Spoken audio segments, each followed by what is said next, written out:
ito ay rated SPG. Striktong patnubay at gabay ng magulang ang kailangan. Maaaring may masiselang tema, lengguwahe, karahasan, sexual, horror o droga na hindi angkop sa mga bata.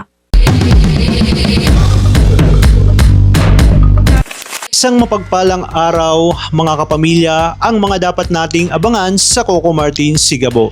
Patuloy na dumarami ang mga taong nabibiktima ng mga sindikato sa Kamaynilaan kaya naging malaking alalahanin ito kina Paps. Sa patuloy na paglaganap ng mga masasamang gawain sa kanilang lugar, pinag-uusapan nila kung paano nila ito mapipigilan at kung ano ang maaari nilang gawin para maprotektahan ang kanilang komunidad.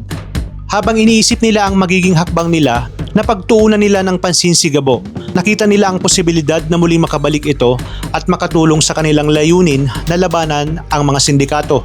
Sa ganitong paraan, magkakaroon sila ng mga taong maaaring tumulong sa pagpigil sa patuloy na pagkalat ng krimen sa kanilang lugar. Samantala, naman ni Gabo ang tungkol sa mga nangyayari.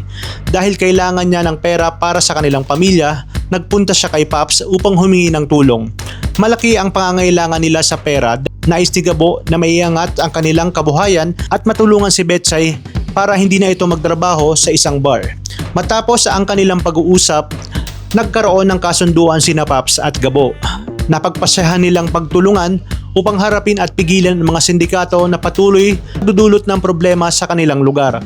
Bilang kapalit ng kanyang pagtulong, makakatanggap si Gabo ng pera na magagamit niya para sa kanyang pamilya. Sa ganitong paraan, makakatulong siya sa paglaban sa mga sindikato habang may pagkakataon din siyang maiangat ang kanyang kabuhayan at ang kanyang pamilya. Mula rito nagsimula ang pagtutulungan ni Paps at Gabo para harapin ang mga sindikato at pigilan ang patuloy na paglaganap ng kasamaan sa kanilang lugar. Kaya naman pakaabangan natin ang mga susunod na kaganapan dito lang sa Coco Martin Sigabo. Maraming salamat sa inyong panonood at pagpalain tayong lahat, kapamilya.